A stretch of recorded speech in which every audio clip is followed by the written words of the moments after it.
Hello friends, नमस्कार friends. आज हम हल करने वाले हैं विविध प्रश्नमाला 10 को। कल हमने फ्रेंड्स 1 से लेकर के 5 नंबर तक के प्रश्न को हल करवा दिए थे। आज हम यहाँ पर 6 नंबर प्रश्न से हल करेंगे। तो चलिए देखते हैं छठे नंबर को। बोला गया है कि एक व्यक्ति 10% बट्टा दे करके एक स्कूटर 9,000 रुपये में बेच देता है, तो स्कूटर का अंकित मूल्य ज्ञात करें। तो चलिए देख लेते हैं छठे नंबर को। तो फ्रेंड्स हम यहाँ पर से पहले तो स्कूटर का अंकित मूल्य मानेंगे, क्योंकि हमें नहीं पता है। यहाँ पर लिखेंगे स्कूटर का अंकित मूल्य बराबर एक्स। ठीक है। अब प्रश्न में जो जो दिया गया था फ्रेंड्स, सबसे पहले आप देखेंगे, हम आपको पढ़कर बता रहे हैं। यहाँ पर बोला गया है कि स्कूटर का अंकित मूल्य ज्ञात करना है। 10% की छूट दिया है। क्लियर है। तो 10% की छूट दिया है, तो स्कूटर का जो अंकित मूल्य माने थे एक्स, उसमें से 10% का छूट, तो 10% किसका अंकित मूल्य पर दिया है, तो गुना एक्स बराबर, तो बेचा कितना में है लास्ट में, तो 9,000 में। ठीक है। बोला गया है कि एक स्कूटर को 9,000 रुपये में बेच दिया है, तो बस इसी समीकरण को आपको सॉल्व कर लेना है। तो ये वाला एक्स रह जाएगा माइनस, और 10% को क्या 10/100 लिख सकते हैं, बिल्कुल। एक्स से जब गुना करेंगे इसमें, तो एक्स लगा देते हैं यहीं पर ही 9,000। ये जीरो से ये जीरो कट जाएगा। इसके नीचे फ्रेंड्स कुछ भी नहीं है, तो एक दे सकते हैं। नहीं एक दीजिएगा तो डायरेक्ट कीजिए, 10 को एक्स से गुना करेंगे तो 10x, 10x में से फ्रेंड्स एक से यहाँ पर घटाएंगे तो डायरेक्ट आ जाएगा यहाँ पर 9x/10 बराबर, इधर हो जाएगा हमारा यहाँ पर 9,000। यहाँ तक कोई दिक्कत नहीं है। अब 9,000 आ गया है ना, तो ये वाला 9 से फ्रेंड्स इसको काट दीजिए। 9 एकम 9 और 3 जीरो है तो 3 जीरो। अब एक्स बराबर 1,000 में 10 से गुना कर देंगे तो 10,000 आ जाएगा। 10 पर 1 2 3 शून्य आ जाएगा। तो कोई दिक्कत यहाँ तक नहीं है। हमसे पूछा क्या गया था फ्रेंड्स, हम आपको बताते हैं। बोला गया था तो स्कूटर का अंकित मूल्य क्या है, तो स्कूटर का अंकित मूल्य है 10,000 रुपये। यही एक्स था, एक्स का मान हमने यहाँ पर निकाल दिया है। कोई दिक्कत नहीं है। चलिए 7वां नंबर देखेंगे। बोला गया है यहाँ पर बाजार या मूल्य पर अजय ने 800 रुपये शेयर खरीदे हैं। यदि 2% दलाली देना पड़ा तो अजय को कितना खर्च पड़ा है। देखेंगे 10% के शेयर मूल्य से यहाँ पर खरीदा है, तो समझेंगे यहाँ पर जैसा जैसा प्रश्न बोला गया है फ्रेंड्स, पहले वैसा वैसा ही लिखेंगे। तो लिखेंगे एक, यहाँ पर एक शेयर के बाजार का मूल्य कितना था, एक शेयर बाजार मूल्य, तो एक शेयर बाजार मूल्य था फ्रेंड्स यहाँ पर 750 रुपया। तो लिख लेंगे 750 रुपया था, तो 750, कोई दिक्कत नहीं है। तो यहाँ पर टोटल 8 शेयर का अगर बाजार का मूल्य पूछा जाए तो कितना हो जाएगा, तो 750 में 800 से गुना कर देंगे तो यही हो जाएगा। ठीक है, यहाँ तो कोई दिक्कत नहीं है। अब चाहे तो गुना कर सकते हैं, 8×45 के 0, 8×7 के 56, और 56 और 4 हो जाएगा 60। और यहाँ पर से फ्रेंड्स 2 शून्य थे। ठीक है, ये वाला 2 शून्य, तो ये वाला 2 शून्य दे देंगे। कोई 1 2 3 4 शून्य टोटल हुआ है, एक वाला ये वाला शून्य बाद चल है, तो ये वाला दे देंगे। अब दलाली कितना लिया था, दलाली तो 2%। आप फ्रेंड्स इसको दलाली को अगर शुद्ध हिंदी में बात किया जाए तो टैक्स भी बोल सकते हैं। जैसे टैक्स का तो अलग हो गया, लेकिन जो दलाली की है 2% तक कटा है, तो इसी का पॉकेट से, इसीलिए हम बोल रहे हैं। तो टोटल का टोटल खर्च निकालेंगे, यहाँ पर लिखेंगे कुल खर्च कितना में से फ्रेंड्स, तिकाई दहाई सैकड़ा हज़ार 10,000 लाख, यानी कि 6 लाख में से। 6 पर 1 2 3 4 5 शून्य प्लस 2% कितना लगा 6 लाख का, तो 1 2 3 4 5, इसका 2%, तो 2% को हम 2/100 लिख सकते हैं। 2 जीरो से 2 जीरो यहाँ पर काट दीजिएगा। ठीक है। अब पूरा का पूरा 6 पर 1 2 3 4 5 प्लस में, अब 6 दूनी का हो जाएगा 12, 1 2 3 शून्य है, तो 1 2 3 शून्य। अब ये फ्रेंड्स 1 2 3 1 2 3 यहाँ तक तो आ जाएगा, पीछे से 3 शून्य दे दीजिए। अब 612 यहाँ पर जोड़ेंगे, 6 1 2, तो ये 2 1 और 6 6 12 यहाँ पर आ जाएगा। नहीं तो फ्रेंड्स देखेंगे ये वाला सिर्फ 12 है, 612 नहीं, तो यहाँ पर आ जाएगा 612। इस प्रकार से। तो हमसे पूछा क्या गया था फ्रेंड्स, सबसे पहले यहाँ पर पढ़ लेते हैं बुक में। यहाँ पर तो हमसे यहाँ पर बोला गया था कि तो यहाँ पर अजय को कितना खर्च करना पड़ेगा। तो अजय को फ्रेंड्स टोटल यहाँ पर आप कहें कि आए दहाई सैकड़ा हज़ार 10,000 लाख, 6,12,000 खर्च करना पड़ेगा। ठीक है। चलेंगे 8वां नंबर पर। 8वां में बोला गया है यहाँ पर किसी कंपनी के लिए एक शेयर बाजार का मूल्य 125 रुपया, अंकित मूल्य है यहाँ पर 10 रुपया। यदि कंपनी को 7.5% का लाभांश दे, तो एक व्यक्ति 500 रुपये शेयर खरीदने के लिए कितना खर्च करना पड़ेगा और कितना लाभांश मिलेगा। तो चलिए इसको भी फिर से यहाँ पर समझ लेंगे।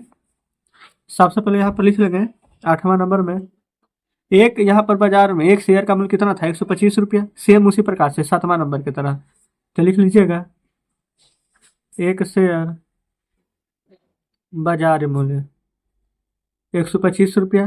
तो 500 शेयर का मूल्य पूछा गया ना हमसे, तो 500 में यहाँ पर 125 से आप गुना कीजिए, तो 125 बचे के यहाँ पर होता है फ्रेंड्स हमारा 625, और जो 2 जीरो है तो 2 जीरो यहाँ पर दे देंगे। तो इतना शेयर का मूल्य निकल कर आ चुका है। अब एक शेयर का अंकित मूल्य यहाँ पर दिया गया है फ्रेंड्स 10 रुपया। तो लिखिएगा एक शेयर का अंकित मूल्य 10 रुपया। तो इसी प्रकार से 500 शेयर का मूल्य निकालिएगा, तो 500 गुने 10, तो हमारा यहाँ पर से कितना 5,000 रुपया निकल कर आ जाएगा, कोई दिक्कत यहाँ तक नहीं है। और जो लाभांश हमारा कितना दिया गया है 7.5%। लाभांश को क्या इंग्लिश में बोले तो प्रॉफिट भी बोल सकते हैं। तो ये लाभांश है हमारा 7.5%। कितना का फ्रेंड्स, ये 5,000 का। तो यहाँ पर हम लिख देंगे 5,000 का 7.5%। ये वाला दशमलव घटाएंगे तो 0, 3 जीरो से 3 जीरो काट दीजिए। 75 गुने 5, 5 पचे 25, 7 पचे के 35, 35 से 2 37। ध्यान में कि लाभांश यहाँ पर परसेंट में था 7.5, लेकिन फ्रेंड्स वही अगर हम रुपया में निकालें तो क्या निकल गया 375 रुपया। तो हमसे पूछा क्या गया था, देखेंगे तो उन्हें कितना लाभांश मिलेगा, तो फ्रेंड्स उन्हें 375 रुपया मिलेगा। क्लियर है। चलिए 2 नंबर में बोला गया है 500 रुपये का 5% वार्षिक ब्याज की दर से 2 वर्ष का साधारण ब्याज और चक्रवृद्धि ब्याज का अभिकलित करें। तो फ्रेंड्स देखेंगे सबसे पहले तो इसका एक तरीका होता है कि अगर यहाँ पर 500 रुपये का 5% है ना, जिसका कि फ्रेंड्स यहाँ पर वार्षिक ब्याज की दर से 2 वर्ष का पूछा गया साधारण ब्याज और 2 ही वर्ष का चक्रवृद्धि ब्याज, तो इसका एक फॉर्मूला होता है जो कि हम यहाँ पर लिख देते हैं CI माइनस SI साधारण ब्याज, ये फ्रेंड्स कंपाउंड इंटरेस्ट यानी चक्रवृद्धि ब्याज, SI सिंपल इंटरेस्ट यानी साधारण ब्याज, इसका 2 गुना यहाँ पर फ्रेंड्स PR² बटा में 100 का स्क्वायर। अब CI माइनस SI 2 वर्ष का साधारण ब्याज यहाँ पर ये फ्रेंड्स अभिकलित करना, हमें यही निकालना, हमें ये वाला नहीं पता है। तब P यानी मूलधन है 500, R² R फ्रेंड्स यहाँ पर देखेंगे रेट दिया गया है 5% यानी कि 25, 100 का स्क्वायर यानी कि 100 गुना में यहाँ पर कर देंगे 100। कोई दिक्कत क्या यहाँ तक नहीं है। अब यहाँ पर से ये वाला फ्रेंड्स 2 शून्य से हम इधर 2 शून्य को काट देंगे, ठीक है। अब यहाँ पर देखेंगे 25 है और नीचे यहाँ पर 100 है, तब 25 से 100 को काट देंगे। ये फ्रेंड्स यहाँ पर कट जाएगा हमारे बिल्कुल 4 बार में। अब 4 से फ्रेंड्स यहाँ पर 5 को काटिए, तो देखिए 4 से यहाँ पर अगर 5 को काटिएगा तो यहाँ पर एक बार में 4, 5 में से 4 जाएगा तो 1.0, 4 दूनी के 8, फिर 4 पचे 20। तो फ्रेंड्स हमारे यहाँ पर से 1.25% यहाँ पर से निकल कर आ चुका है। ये फ्रेंड्स हमारा क्या निकल कर आ चुका है 1.2% फ्रेंड्स यहाँ पर ब्याज आ चुका है। लेकिन हमसे यहाँ पर पूछा क्या गया था, एक तो पहले हमने ब्याज निकाल दिया यहाँ पर 500 रुपये का 5% वार्षिक ब्याज की दर से 2 वर्ष का साधारण ब्याज। तो साधारण ब्याज बराबर फॉर्मूला होता है P × R × T यानी मूलधन गुने समय गुना दर। तो मूलधन है फ्रेंड्स यहाँ पर 500, ठीक है। P रेट है 5, समय है 2 वर्ष बटा में 100। तो फ्रेंड्स 2 शून्य से 2 शून्य कट जाएगा, 5 बजे 25 और 25 दूनी के 50। तो अगर साधारण ब्याज पूछेगा यानी कि सिंपल इंटरेस्ट, तो फ्रेंड्स SI यहाँ पर लिख देंगे 50 आ जाएगा। और दोनों का फ्रेंड्स यहाँ पर से मिला करके हमसे पूछा गया था चक्रवृद्धि ब्याज, तो यही 50 में जो हमने यहाँ पर ब्याज लाया था 50 में फ्रेंड्स अगर हम जोड़ देंगे 1.25 तो 51.25% हमारा यहाँ पर चक्रवृद्धि ब्याज भी आ जाएगा। तो बताइए साधारण ब्याज और चक्रवृद्धि ब्याज यहाँ पर निकालना सीख गए हैं, कोई भी फ्रेंड्स ज़्यादा दिक्कत नहीं होनी चाहिए। तो ये फ्रेंड्स दोनों आंसर यहाँ पर आपके सामने है। क्लियर है। तो इस प्रकार से फ्रेंड्स हमारा यहाँ पर देखेंगे 9वां नंबर भी हल हो जाता है। हमने आपको फ्रेंड्स बहुत ही साधारण सा यहाँ पर फॉर्मूला एक बता दिया है, जिसको अगर आप याद कर लें तो आसानी से प्रश्न को सॉल्व कर सकते हैं। चलिए आते हैं 10वें नंबर पर।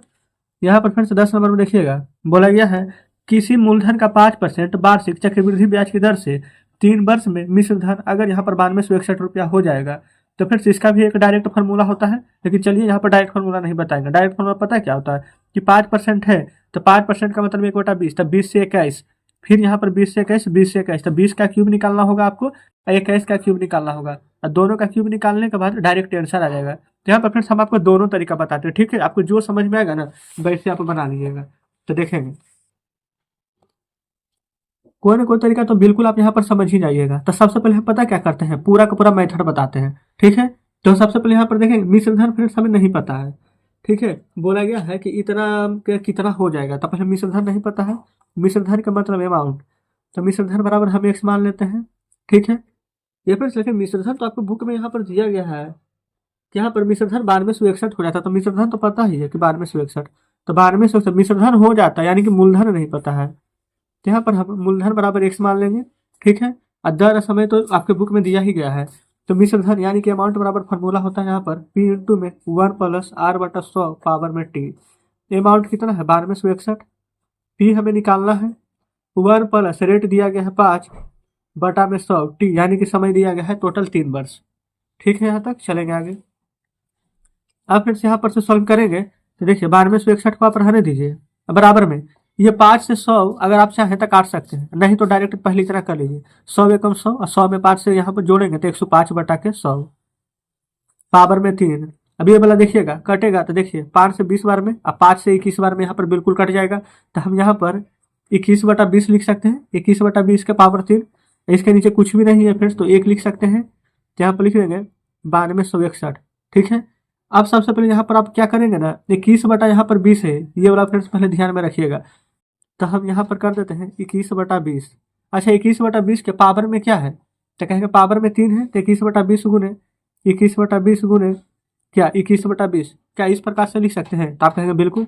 ये वाला पी फिर से जो इधर अभी गुना में है, इधर आएगा तो भागा में हो जाएगा। आप कहेंगे बिल्कुल हो जाएगा। तो हमें पी मूलधन ही ना निकालना है यहाँ पर, तो हम डायरेक्ट एक ही लाइन में यहाँ पर कर देते हैं। देखिए जैसे कि ये वाला है फ्रेंड्स यहाँ पर 9261, तो सबसे पहले यहाँ पर इसको या तो इधर ले आइए या तो इसको इधर ले आइए, बात हमारा बराबर ही रहेगा। तो सबसे पहले हम क्या करते हैं, देखिए ये वाला जो 20 इधर है, ये फिर से अगर यहाँ पर ले आएंगे तो 9261 में गुना हो जाएगा पूरा 20, तो 9261 गुना में 20 गुना 20 गुना 20 कर दिए कि नहीं। आप फिर से देखेंगे ये वाला पी को रहने दीजिए, ये पी में 21 गुना करेंगे तो क्या इसके बटा में आ जाएगा? तो आप कहेंगे बिल्कुल यहाँ पर आ जाएगा। ये 21 का क्यूब भी होता है फिर से 9261, तो पूरा का पूरा कट जाएगा, ठीक है। अब पी मूलधन कितना हो जाएगा, तो 2 दूनी 4 और 4 दूनी के 8, 8 पर 1 2 3 शून्य है, तो 1 2 3 शून्य दे देंगे। तो फिर सबसे यहाँ पर मूलधन पूछा गया है, तो आगे है मूलधन, ठीक है। तो ये तो फिर से हो गया इतना लंबा मेथड। अब हम आपको जो तरीका कहते थे जो बताते हैं। देखिए यहाँ पर फ्रेंड्स बोला क्या गया था आपके बुक में, यहाँ पर 5% वार्षिक चक्रवृद्धि ब्याज की दर से 3 वर्ष, तो 5% का हम लिख सकते हैं ना 5/100, 5 एकम 5 और 5 से 20 बार में कटेगा, यानी कि कोई भी चीज 20 से 21 हो रहा है, 20 से 21 एक बार, फिर 20 से 21 दो बार, 3 साल बोला गया है तो 3 बार लिखेंगे। अब 20 का क्यूब कितना होता है 8000, अभी जस्ट हमने बताया है आपको। 21 का क्यूब होता है 9261, ठीक है। अब आप यहाँ पर फिर से देखिएगा, आपके बुक में बोला गया था कि 3 वर्ष में मिश्र धन 9261 हो जाता है, तो किस मूलधन पर, मूलधन बताना है। तो 1 2 3 तीन ही वर्ष में 9261 आ रहा है, जो प्रश्न में बोला गया था वही।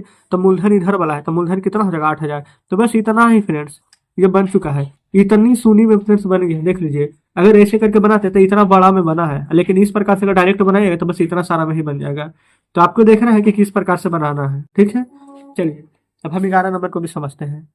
11 नंबर में बोला गया है कि 400 रुपये का मिश्र धन 2 वर्ष में अगर 441 हो जाता है तो चक्रवृद्धि ब्याज याद करें। तो फिर अगर आपको ऐसे अच्छा लगा तो ऐसे बना लीजिएगा, लेकिन हो सकता है कि आप में से बहुत सारे स्टूडेंट्स इस प्रकार से नहीं समझ पाए होंगे, तो उनको फिर हम यहाँ पर पूरा का पूरा यहाँ पर डिटेल से बताएंगे, ठीक है। चलिए तो यहाँ पर 11 नंबर में सबसे पहले फिर दर हमें नहीं पता है इसमें, तो दर को लिख लेंगे x%। बाकी मिश्र धन मूलधन यहाँ पर समय दिया गया है, मिश्र धन अमाउंट बराबर फॉर्मूला यहाँ पर लगाएंगे p × 1 + r/100 के पावर t। जब फिर से हर बार यहाँ पर फॉर्मूला लिखेंगे ना तो आपको फॉर्मूला भी याद हो जाएगा। अमाउंट आपके बुक में दिया गया है 441, तो लिख दिए हैं 441, ठीक है। मूलधन दिया गया है 400, लिख दिए हैं 1 + r/100, दर नहीं पता है तो x/100 पावर t, समय 2 वर्ष के लिए दिया गया है तो 2 वर्ष लिख देंगे। अब ये वाला 441 है, तो फ्रेंड्स हम यहीं पर बनाते चलिए 441 है, ये वाला 400 नीचे आ जाएगा बटा में, क्या कोई दिक्कत नहीं है। यहाँ पर कर दीजिएगा बराबर, ठीक है। अब बराबर करने के बाद फिर से एक बात की क्या ध्यान दीजिएगा कि ये वाला जो ब्रैकेट में है, ब्रैकेट हम हटा रहे हैं, डायरेक्ट हम 1 + x/100 है तो हम ऐसे करके लिख देते हैं 1 + में x/100। ये वाला जो इधर है ना स्क्वायर, अगर इधर आ जाएगा ये स्क्वायर फ्रेंड, तो क्या इस प्रकार से अंडर रूट चढ़ जाएगा। तो आप कहेंगे बिल्कुल, यहाँ तक तो कोई दिक्कत नहीं है। अब देखिए 441 है, यहाँ 400 है, तो 441 का यहाँ पर वर्गमूल निकालेंगे तो क्या हो जाएगा 21, तो 400 का निकालेंगे तो हो जाएगा 20। एक जो प्लस में है नहीं भी इधर हो जाएगा तो माइनस में 1, तो हो जाएगा यहाँ पर हमारा x/100। क्या कोई दिक्कत नहीं है। इसके नीचे भी फ्रेंड्स कुछ भी नहीं है तो 1 दे देंगे। तो यहाँ पर एक एलसीएम लेंगे तो 20, तो 21 - 1 से 20 बार में तो 20 बराबर 1/100 आ जाएगा। 21 में से 20 जाएगा तो 1/20 बराबर में 1/100 आ जाएगा। ये फिर 20 से 100 कट जाएगा 5 बार में, x में नीचे यहाँ पर कुछ भी नहीं है तो गुना करेंगे तो x रहेगा, और 5 में 1 से गुना करेंगे तो 5 आ जाएगा। हम फिर से यहाँ पर से क्या निकाले थे तो दर, तो 5 हमारा परसेंट ये क्या निकल कर आ चुका है तो दर। तो इस प्रकार से फ्रेंड्स हमारे 11 नंबर प्रश्न भी हल हो जाता है। क्लियर है, चलेंगे आगे। 12 नंबर में बोला गया है किसी शहर की जनसंख्या 2009 में 75,000 थी और 10 में फिर से 10% की वृद्धि हुई, और यहाँ पर 11 में 10% के ह्रास हुई। ह्रास कहने का मतलब कि जनसंख्या में कमी आई है, ठीक है। तो जैसा इस प्रश्न बोला गया है ना वैसा वैसा ही करेंगे, लेकिन फिर से इस बार तरीका थोड़ा सा अलग होगा। देखेंगे यह 12 नंबर में सबसे पहले पूरा का पूरा जनसंख्या कितना था 75,000 ना, तो लिखिएगा 75,000। अब देखिएगा हम क्या करेंगे, सबसे पहले क्या था जनसंख्या 10% बढ़ा है, 10% बढ़ा है फिर तो कोई भी चीज़ अपने आप में 100%, 10 बढ़ा है तो 110/100। फिर उसके बाद में देखेंगे फ्रेंड्स एक बार 10% बढ़ गया है, फिर अगला बार में 10% ह्रास हुआ है। ह्रास कहने का मतलब क्या, जनसंख्या में 10% की कमी आई है, तो 10 की कमी आ जाएगा तो क्या बचेगा 90/100। क्या कोई दिक्कत है यहाँ तक? तो कोई दिक्कत नहीं है। अभी इतना चीज़ लिख रही है ना, अभी इसी को काट छाट करेंगे। जैसे कि यहाँ पर 2 शून्य है, ये 2 शून्य से 2 शून्य उड़ेगा, ये 2 शून्य है तो ये 2 शून्य कट जाएगा। ठीक है, अब 75 गुने 11 कर दीजिए, तो फ्रेंड्स इसका नियम होता है 0, ये हो जाएगा 5, 7 5 12 के 2 और 7 1 8, गुना कर देंगे 9 से, तो हो जाएगा 0, 9 25 हो जाएगा यहाँ पर 45, 9 दूनी 18, 4 हो जाएगा यहाँ पर 22, और 9 8 के 72, 72 और 2 74। तो ये फ्रेंड्स हमारा इतना आंसर आ जाएगा। तो हमसे बोला क्या गया था 12 नंबर में कि 2011 में उस शहर की जनसंख्या कितनी थी? तो 2011 में उस शहर की जनसंख्या 74,250 थी। ठीक है, तो इस प्रकार से फ्रेंड्स हमने यहाँ पर 12 नंबर प्रश्न को हल कर लिया है। उम्मीद करते हैं कि जो जो तरीका आपको हम बता रहे हैं ये सभी तरीका आप अच्छे से समझ पा रहे होंगे। तो 12 नंबर हुआ है फ्रेंड्स 13 14 15 16, ये 4 प्रश्न हम रहने देते हैं। इसको फ्रेंड्स हम कल के वीडियो में कवर करा देंगे। ठीक है, ताकि फ्रेंड्स यहाँ पर आपको रिवीजन करने का टाइम भी मिल सके, एक ही दिन में सभी बता देंगे। तो हो सकता है कि कुछ प्रश्न आप नहीं समझ पाए हो, तो अगर नहीं समझिएगा तो फिर तो फ्रेंड्स यहाँ पर बनाना ही बेकार है। तो इसलिए जितना बताते हैं बस उतना को आप अच्छे से समझिएगा। ठीक है, अगर फ्रेंड्स कुछ कहना हो, कोई प्रश्न में दिक्कत हुई हो तो कमेंट बॉक्स में जरूर से बताइएगा। ठीक है, तो चलिए फ्रेंड्स मिलते हैं अब आपसे कल आपसे बचे हुए प्रश्नों के साथ।